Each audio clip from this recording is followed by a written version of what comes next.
அரங்கில் இருந்தவர்கள் கொடுத்த அதிர்ச்சி தகவல், குறும்படத்தை பாதியில் நிறுத்திய விஜேஎஸ் அப்படிங்கிற தலைப்பில தான் இந்த வீடியோ இருக்க போது. சண்டே எபிசோட்ல பல தரமான சம்பவங்கள விஜய் சேதுபதி அவர்கள் செஞ்சுகிட்டு இருக்கிறாரு. குறிப்பா பல பேருக்கு ரோஸ்ட் இருக்கு அப்படின்னு சொல்லப்படுது. அதுல விஜே பார்வதி, ரம்யா ஜோ, அதுக்கப்புறம் வந்து கானா வினோத், திவ்யா கணேஷ், அதுக்கப்புறம் ஆதிரை அப்படின்னு பல பேர வீடு கட்டி அடிச்சிருக்கிறாரு விஜய் சேதுபதி அவர்கள். ஆனா ஒரே ஒரு நபர மட்டும் கொஞ்சி கொலாவி இருக்கிறாரு. அது வேற யாரும் கிடையாது. நம்மளுடைய கமருதீன். பிக் பாஸ் வீட்டுக்குள்ள இருக்கக்கூடிய பெண்கள்ட்டலாம் பல இடங்கள்ல அத்துமீறி பேசியிருக்கிறான். குறிப்பா திவ்யா கணேச பிஞ்சிரும் அப்படின்னு சொல்லிட்டு அதுக்கு ஒரு விளக்கம் ஒன்று கொடுத்தான் பாருங்க.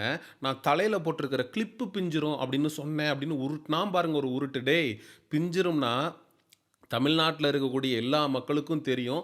செருப்பு பிஞ்சிரும்னு அர்த்தம்டா. அதை அப்படியே மாற்றி கிளிப்பு பிஞ்சிரும்னு மாற்றின பாரு. அங்கேயே தெரிஞ்சு போச்சு நீ ஒன்றா நம்பர் கோலேன்னு.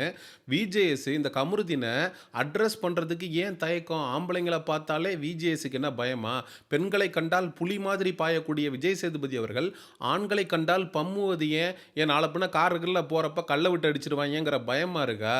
எஃப்ஜேவெல்லாம் பார்த்து அப்படியே கொஞ்சிறீங்க. விஜே பார்வதினா எகிர்றீங்க. புரியலை விஜேஎஸ். கமருதீனை விட்டுட்டு நீங்கள் மற்ற எல்லாரையும் ரோஸ் பண்ணுறீங்கன்னா, இவர் ரோஸ் பண்ண ஆர்டர் பார்த்தீங்கன்னா விஜே பார்வதி, ரம்யா ஜோ, கானா வினோத். கானா வினோத்தை ஏன் ரோஸ் பண்ணுறாரு அப்படின்னா, விஜய் சேதுபதி அவர்கள் மேலே கடுமையான விமர்சனங்கள் எழ ஆரம்பிச்சிருச்சு. விக்கல்ஸ் விக்ரம வந்து எதுவுமே கேள்வி கேட்கறதில்ல. கானா வினோத் கடந்த 4 வார காலமாக டம்மியா உட்காந்து மிச்சர் தின்னுட்டு இருந்தான். வாரம் வர வேண்டியது. கானா வினோத் எந்திரிங்க, சட்டம் சூப்பராக இருக்குது, கையை கட்டாதீங்க, உட்காருங்க.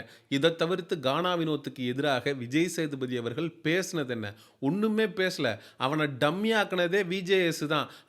அவனை வந்து அவன்கிட்ட இருக்கக்கூடிய குறைகளை நிறைகளை சுட்டி காட்டி, டே நீ இப்படி விளாடுறா அப்படின்னு சொல்லியிருந்தாலாவது அவன் வந்து ஒரு பொட்டன்ஷியலாக ஒரு கேம் ஆடி இருப்பான். அவன் டம்மியாக உள்ளே உட்காந்து மிச்சர் தின்னுக்கிட்டு இருக்கான். இவனுங்க வெளியில் கானா வினோத் டைட்டில் வாங்கி தள்ள போகிறாரு அப்படின்னு சொல்லிட்டு இவனுங்க ட்வீட் போட்டு உட்காந்துருக்கிறானுங்க.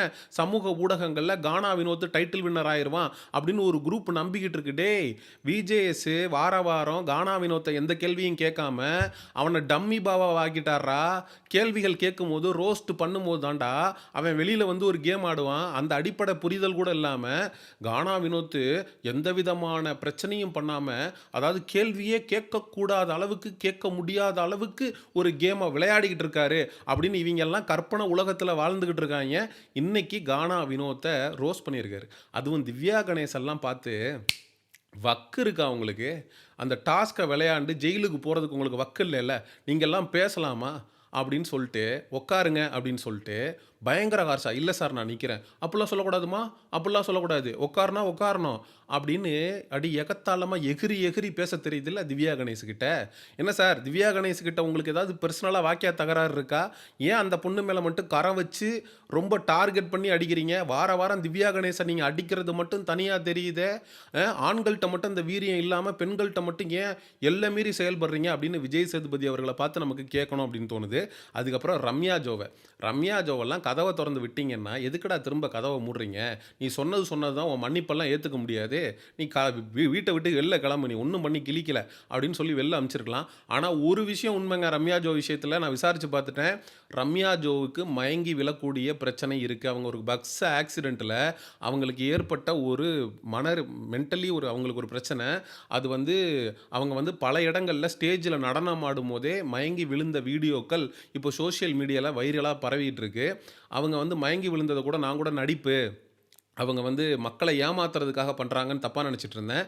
அவங்களுக்கு மயங்கி விழக்கூடிய பிரச்சனைகள் வெளியிலேருந்தே இருக்குது. ஸோ அது வந்து நடிப்பு கிடையாது, உண்மையிலேயே அவங்க மயங்கி விழக்கூடிய ஆள் தான். அதை நான் இந்த இடத்துல சொல்லிக்கிறேன். அதுக்கப்புறம் வந்து ஆதிரையுடைய கான்ஃபிடென்ஸை டோட்டலாக பிரேக் பண்ணி விட்டுருக்கிறாரு. ஆதிரை பிக் பாஸ் வீட்டுக்குள்ளே வந்ததுக்கு அப்புறம் பார்த்தீங்கன்னா இந்த ஆரோரா சின்க்ளர் துள்ளிக்கிட்டு இருக்கு. அதாவது ஆரோரா சின்க்ளருக்கு வந்து பூஸ்ட் கொடுத்துருச்சு. ஆதிரை வெளியில் வந்து உனக்கு வேறு மாதிரி போயிட்டுருக்கு, மக்கள்லாம் வந்து உன்னை ரொம்ப ரசிக்கிறாங்க அப்படின்னு சொன்னதும் தலையில் எடுத்த டவல் இதை கட்டிக்கிற சாலை கட்டிக்கிறது என்ன, விஜே பார்வதிட்டு அப்படியே ஃபைட் பண்ணுறது என்ன, அப்படியே கமருதீன்ட்டு அப்படி பேசுறது என்ன, அப்படியே பெர்ஃபார்மன்ஸ் பண்ணுறது என்ன, இவ்வளோ நாளாக என்னமா பண்ணிகிட்டு இருந்த ஆரோரா சின்க்ளரு? காலையில் எந்திரிக்க வேண்டியது, குளிக்க வேண்டியது, நல்லா மேக்கப் போட வேண்டியது, கமருதீனோட சேர்ந்து ஜோன் அவுட் ஆகி உட்காந்து 24 மணி நேரமும் கதை பேச வேண்டியது. இதை தவிர்த்து ஆரோரா சின்க்ளர் பிக் பாஸ் வீட்டுக்குள்ளே வேறு என்ன என்னெல்லாம் பண்ணுச்சு, அங்க இருக்கக்கூடிய ஆண்கள ஆரோராட்ட இருந்து எடுத்துட்டீங்கன்னா, ஆரோரா வந்து ஒரு வெத்து வேட்டு. அதாவது துஷார் தொடங்கி ஆரோராட்ட இருந்து துஷார் எடுத்துக்கிட்டீங்கன்னா, ஆரோரா ஒண்ணுமே கிடையாது. ஆரோராட்ட இருந்து கமருதீன் எடுத்துட்டீங்கன்னா, ஆரோரா ஒண்ணுமே கிடையாது. அதே மாரி ஆரோராட்ட இருந்து சபரி எடுத்துட்டீங்கன்னா, ஆரோரா ஒண்ணுமே கிடையாது. எஃப்ஜேவ எடுத்துட்டீங்கன்னா, ஆரோரா ஒண்ணுமே கிடையாது. திவாகர் எடுத்துட்டீங்கன்னா, ஒண்ணுமே கிடையாது. ஒட்டுமொத்தமா பிக் பாஸ் வீட்டுக்குள்ள இருக்கக்கூடிய ஆண்கள நம்பி தான் ஆரோராவுடைய கேம் பிளேயே இருந்திருக்கு. அவங்கள டிபெண்ட் பண்ணி தான் ஒரு கேம் ஆடி வச்சிருக்க. உனக்குன்னு ஒரு இண்டிவிஜுவாலிட்டி இருக்கா? தனித்துவம் இருக்கா? அப்படின்னு கேட்டா சத்தியமா கிடையாது. ஏதோ பார்வதி மற்றும் கமருதீன் இதுக்குள்ள இந்த ட்ரையாங்கிள்குள்ள மாட்டிக்கிட்டதுனால, பார்வதிய எதிர்த்து ஒரு கேம ஆடுது இது அப்படின்னு நெனச்சுக்கிட்டு, வெளியில ஒரு குரூப்பு ஃபயர் விட்டுட்டு இருக்கிறானுங்க. அந்த தற்குறிங்கள நெனச்சா நமக்கு உண்மையிலே வாயால சிரிப்பு வரல. அந்த அளவுக்கு கேவலமான கேம் விளாண்டவங்கலாம் பிக் பாஸ் வீட்டுக்குள்ள இப்போ வரைக்கும் இருந்துகிட்டு இருக்காங்க. அவங்களெல்லாம் பார்த்து இந்த விஜேஎஸ் கேள்வி கேட்பாரா? மாட்டாரா? அப்படிங்கிறது தெரியல. சரி இதெல்லாம் ஒரு பக்கம் இருக்க. சேவிங் ஆர்டரையாவது இந்த ஆளு ப்ராப்பரா பண்ணியிருக்காரான்னு கேட்டா, ஃபர்ஸ்ட்டு சேவ்டு கனிய பண்ணியிருக்காராம். எத அடிப்படையில நீங்க கனியெல்லாம் ஃபர்ஸ்ட்டு சேவ் பண்றீங்கன்னு சத்தியமா தெரியல. அதுக்கப்புறம் சுபிக்ஷாவ வந்து சேவ் பண்ணியிருக்கிறாரு. அதுக்கப்புறம் விக்ரம் மற்றும் விஜே பார்வதி இவங்க 2 பேரையும் ஒண்ணா சேவ் பண்ணியிருக்காரு. என்னப்பா டைட்டில் வின்னர், டைட்டில் ரன்னர்ன்னு முடிவு பண்ணிட்டீங்க போல இருக்கு. அதனால தான் 2 பேரும் ஒண்ணா சேவ் பண்றீங்க. 2 பேரும் கட்டி புடிச்சுக்கிறாங்க அப்படியே ஆனந்தத்தில. சரி ரைட்டு. அடுத்ததாக வந்து பார்த்தீங்கன்னா, கமருதீன வந்து அந்த ரெமோ வாய்ஸ்ல "கமருதீன் யூ ஆர் சேவ்ட்" அப்படிங்கிறாரு. நீங்க கமருதீன் பண்றதெல்லாம் ஆதரிக்கிற மாரி, எனேபிள் பண்ற மாரி இருக்கு விஜேஎஸ். பார்த்து செய்யுங்க. அதுக்கப்புறம் அமித்ட்ட வந்து "நீ கேம் பத்தல. பட் இருந்தாலும் நீ டம்மியா உட்காந்து மிச்சர் தின்னு" அப்படின்னு சொல்லி அமித்த சேவ் பண்ணியிருக்கிறாரு. அதுக்கப்புறம் கானா வினோத், அதுக்கப்புறம் திவ்யா கணேஷ். இதுதான் வந்து சேவிங் ஆர்டரு. அதுக்கப்புறம் ஹாட் சீட்ல 3 பேர் உட்காந்துருக்கிறாங்க. எஃப்ஜே, சாண்ட்ரா மற்றும் இவரு பிரஜனு. அதுக்கப்புறம் கேள்வி கேட்கப்படுது. எந்த 2 பேரு பிக் பாஸ் வீட்டுக்குள்ள இருப்பாங்கன்னு நினைக்கிறீங்க? அப்படின்னு சொல்லி ஒரு கேள்வி கேட்கப்படுது. எல்லாரும் பதில் சொல்றாய்ங்க. அதுக்கப்புறம் மெஜாரிட்டியா எல்லாரும் எஃப்ஜே நெனச்சாங்க. ஆனா உண்மை என்னன்னா, பிரஜன் வந்து பிக் பாஸ் சீசன் 9 தமிழ விட்டு வெளிய வந்துட்டாரு. பாவம் மனுஷன். வெளியில வந்து விஜேஎஸ் கிட்ட நின்னு மைக்ல வந்து ரொம்ப மெச்சூர்டான ஒரு ஸ்பீச்ச குடுத்துருக்காரு. அதுக்கப்புறம் மச்சானுக்கும் நடுவுல நெறைய மொமெண்ட்ஸ் நடந்திருக்கு. கட்டி புடிச்சுக்கிட்டாங்க பிரஜனும், விஜய் சேதுபதி அவர்களும். அதுக்கப்புறம் பிரஜனுக்கு அன்பான ஒரு விஜய் சேதுபதி முத்தத்த குடுத்து, மொத்தமா வெளியில "தயவு செஞ்சு போயிட்டு வா.